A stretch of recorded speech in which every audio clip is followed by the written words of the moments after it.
Ladies, gentlemen, and distinguished viewers of non-binary gender, we are Shock and Autism. I'm Daniel. I'm Dylan. And we just got done watching If I Could Talk Across the Spider-Verse. No, I mean, I feel that movie was just, with some exceptions, which we won't get into right now, just an adventure, a non-stop adventure from beginning to end. Visually, yeah. It's like...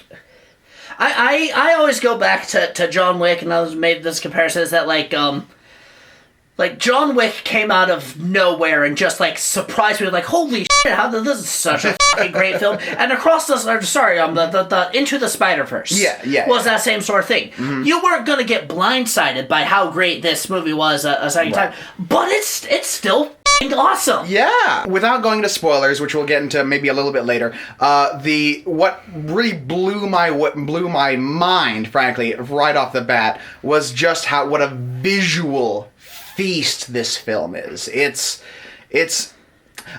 Honestly, it's hard to think of words, but yeah, beautiful film. The way the I don't know what kind of antagonist to call him, but the Spot character is animated at certain points.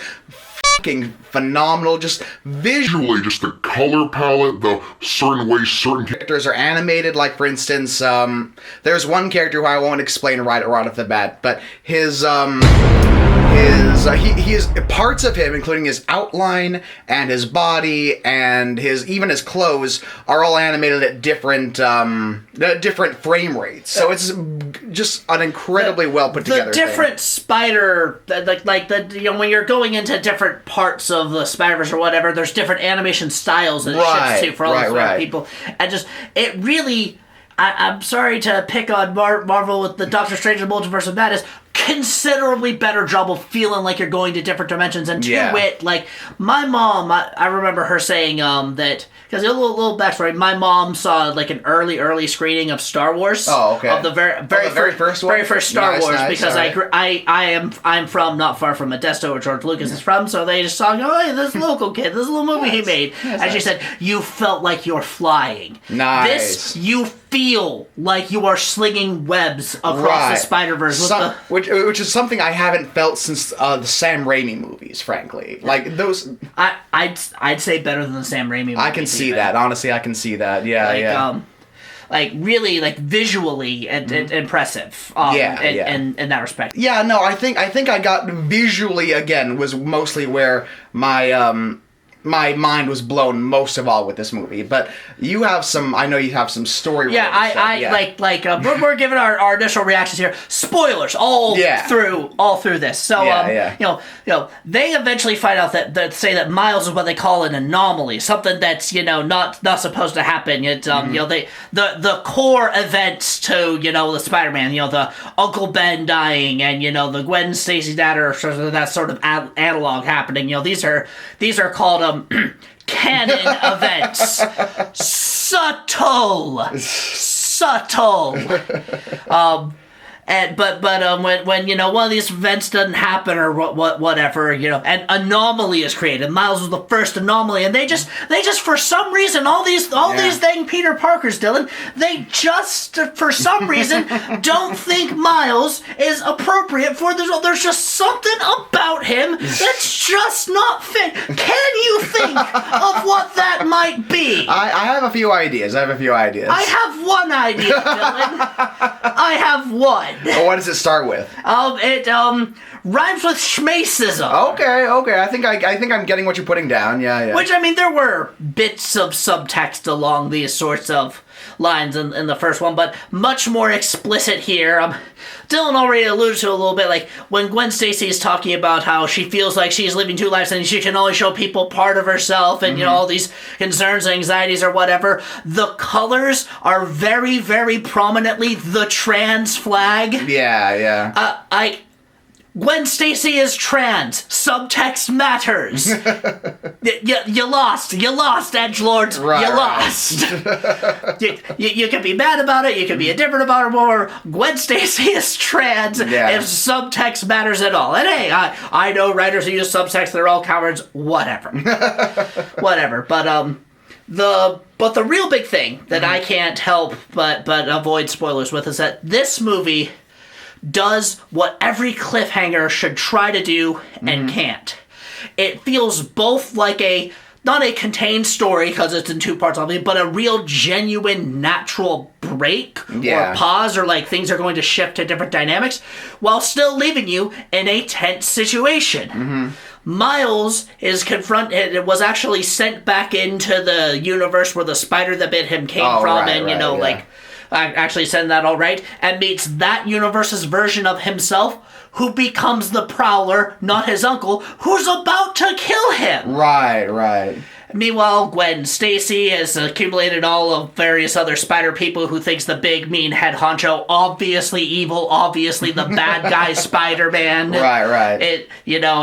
People going against him, but there's one of his underlings that are near Miles and they're near Miles' parents, and so there's generally all these hanging little bits here. You're not really sure how it's going to be resolved. I mean, you got a sense probably Miles isn't gonna die right then and there. Yeah. But it feels both like a natural stopping point of shifting to a different dynamic. I don't know why you're getting closer, Dylan. I'm trying to... my arm is holding... breaking out. Hold on a second. Sorry. All right, there we go. Just a natural stopping point, and also a really genuinely tense thing. And it's just... That's so hard to do. Yeah. And explaining how perfectly they nailed that dynamic couldn't be done without spoilers. But that's how I feel right now. Yeah. Any other thoughts, Dylan? Comedy was on point as well.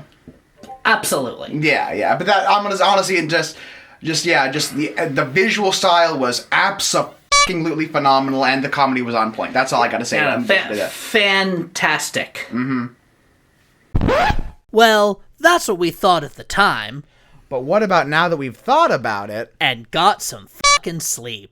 Okay, so now that we've had a few days to sit there and think about it and, be less caffeinated, and maybe I'm not yelling shaky cam into you, we're sitting down, so it's the more serious part of the analysis. Yes. What is what are some of your more serious thoughts? The Fast and Furious, yes. My Fast and Furious thoughts, yes. Vin Diesel was in that time. He was not, though. Can you imagine? Oh my god. What spider persona would Vin Diesel have? Spider car. There's already a Peter Parker. You missed that, didn't you? Yes, I did. Yeah, there was a Peter Parker, yeah. Why did that? How much could it have possibly cost to give that character one line and make Vin Diesel do it?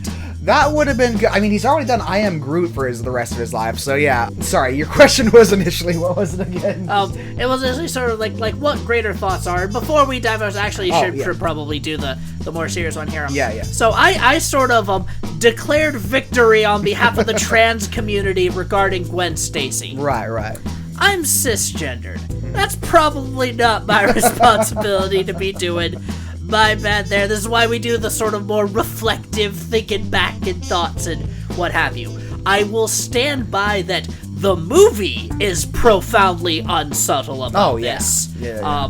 And I will say that, I know Twitter's not real life, and if you didn't, Twitter's not real life. It's not, no. But based on what I'm seeing on Twitter, the trans community is generally pretty positive and receptive to this sort of thing. But I'm not trans. I'm not a part of that community. I am just an ally to that community there. So my bad for getting a little bit too declarative. I'm still really happy that all the sad internet losers are so angry about this. I saw one of those you might not like this, but this is a biological female and it's a picture of Gwen Stacy, and people are probably like, that is a cartoon character. I've seen the same. Yeah, we're in the same Twitter circles now, it seems, but yeah. The algorithm's just turning us into the same person. But what are your thoughts? Okay. Well, I don't think I should have been so declarative as to Gwen. No, I'm just kidding. It's the same person joke. I see. I get ya. All right. Get ya. No. You're my alternate Spider-Verse version of me. How about that? That works. It doesn't, but thank you. You're welcome, Dylan. You want to say a thought? Yes. Very similar to what I had said in the previous part. The movie from beginning to end, fucking gorgeous. Just all the different stylistic choices, and frankly all the vastly different styles that go into this movie, that go into who is it, Spider-Punk, and the kind of Venetian era vulture at the very beginning. I thought all of that was gorgeous. And this feels not just like an exceptional, if not amazing, Spider-Man movie, comic book movie. It genuinely feels like an amazing work of art and animation. It is, I personally feel like this is really pushing the bounds of what can be done with animation. And that's what I really, more than anything, respect about this movie. Beyond, of course, the trans allegories, but yeah.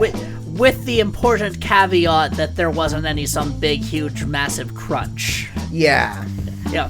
In the event that there's a big, huge, massive crunch, it's like, okay, but we could have waited a few more months to see the Spider-Man movie, but we don't know that there was one. We just, in case it comes out that, we're just trying to cover our bases. Yeah, no, I get you.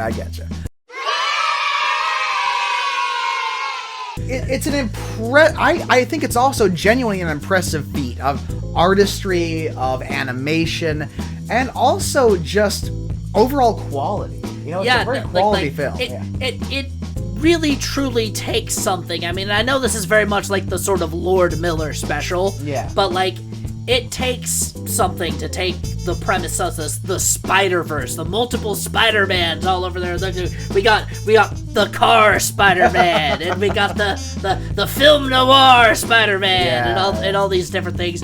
But still, make meaningful things. It is thuddingly obviously in subtext, but about race relations. Yeah. About sort of fan entitlement and rejections of anything deviating from these status quo. It's about things that matter or that are culturally prevalent while still being a silly comic book movie. Yeah, and also you alluded to, a visually impressive one. I stand by my notion that it really does, it feels like you are flinging all through different I thought dimensions. After we watched it the first time, I went back to theaters to see it again, and I get what you're saying. I will say I still get more of that swinging through the skylines and city streets and whatnot from the Sam Raimi movies, but I don't say that to belittle your point. I'm just saying that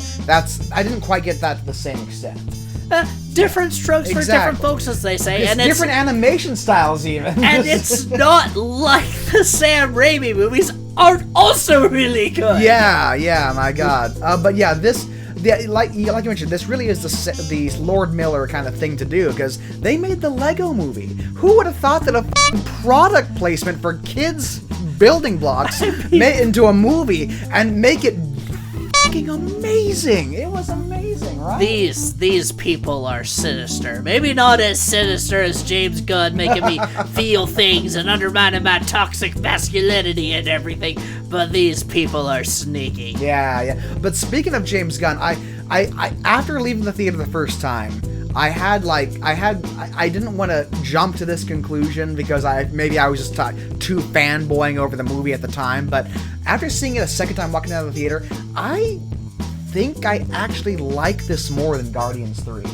Oh, that's not me, but that's not you. Okay. Well, again, two good things can exist in the world. Of course, no, I get you, and I'm not. And again, I don't say that as a way to in any way undermine Guardians 3 either. It is a phenomenal film as well. But my personal taste, I actually came out of that theater thinking, I actually kind of like that better. That's all I'll say. Oh, also, one more thing on two more things, actually. Spider-Punk is a phenomenal character. Absolutely. I love his, there's a swirling vortex in the middle of the street, and he's like, is that a metaphor for capitalism? I mean, did you get that the first time?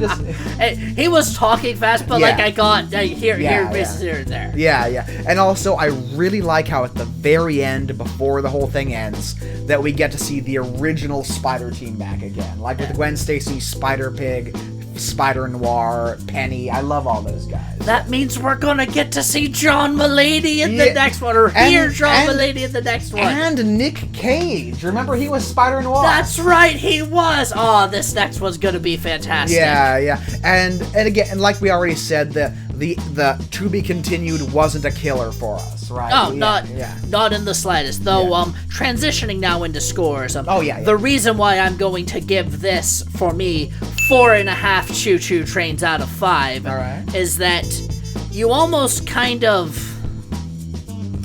You can't really judge it yet until until that second half goes in there, and like it is, so like I don't know, maybe I'll retroly come back out and just give this a 5 out of 5 when we see sort of like the whole arc of the characters and get closure and everything. But until then, I mean, like it's really good, and it's got good themes in there. But like what really made, because the only movie we have at this time of this recording given the full 5 choo-choo trains out of 5 to is Guardians 3. Right. And that is because like it felt like this powerful emotional closure in addition to, the broader themes about animal testing and all this sort of stuff. And you can't get the emotional closure on a cliffhanger. And so like that lack of emotional closure there is why I would sort of give it a, it's that, and I said, it creates this sort of tense situation where you're not quite sure how they're going to resolve it.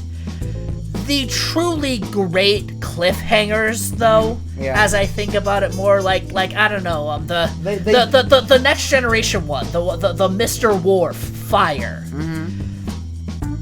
That entailed the real possibility a character's not gonna make it out of this. Right. Miles isn't gonna die in the next five minutes of that, so I guess that would be something like how a cliffhanger could get the full 10 out of 10. But yeah, I've rambled long enough. It's okay. 4.5 choo-choo trains out of 5. What about you, Dylan? Okay, I'll just add on, just real quickly, briefly add on to your cliffhanger note there. I heard a while back when everyone was like crazy about Game of Thrones and the way they'd end their cliffhanger episodes, that the good cliffhanger, at least these days, is no longer the Batman, will they survive, or something like that, because of course they're gonna survive. He has some ridiculous bat gadget that gets him out of everything, but a truly good modern cliffhanger is not, will they make it out of this? It's more, it leaves you asking, what the hell are they gonna do to get out of this? Well, how are they going to get out of this? And it makes you worry in that regard, That makes sense. Yeah. But with that in mind, I was thinking very similarly to you. If we can even go in further increments, I was thinking even 4.75. 4 3/4 choo-choo train. I know it's very autistic. I get it. But no, we could do half choo-choo trains, not 3/4 choo-choo trains, because then it's easier math to do when we divide it. No, we can do 4 1/3, right? No. Okay, no, I'm just kidding. But the 4.67. I'm fucking with you. You're just here's how you're actually fucking with me, Dylan. You said you liked it better than Guardians of the Galaxy. You gave Guardians of the Galaxy 5 out of 5. I did. No, and that's why the only reason I was thinking, I want to give it 5 out of 5. That's the thing. I want to give it 5 out of 5, but like you said, you can't really judge it solely by itself because it is like a two-parter. And on top of that, my only real negative thing I have to say about it is something I don't find negative, but I can easily see other people finding negative, is there is a lot that happens in this movie. I'm not talking about even visually, just plot-wise. We're going at a very quick clip, very quickly, through a lot of plot information. It might be a little bit harder for the kids to follow. That's kids fair. and frankly, I'm not even thinking about the kids. I'm thinking about my parents. Like, there's no way. Kids and old people. Kids and old people, yeah. Again, I didn't find it an issue, but I could, as an outside observer, see that being an issue. We're nerdy spurgs, though. That's a fair point. So what ultimately is your score? Again, if it wasn't for the two-parter and that, I would say 5, but because of that, and I might change this as soon as part 2 comes out, but 4.5. Okay, so we collectively give it a 4.5 choo-choo trains out of 5. Like, comment, subscribe, do all the things, let us know what movies we should be looking at, and be on the lookout for more movies, more nonsense, more autism, more friendship, and more other things too. But until next time, monetize friendship!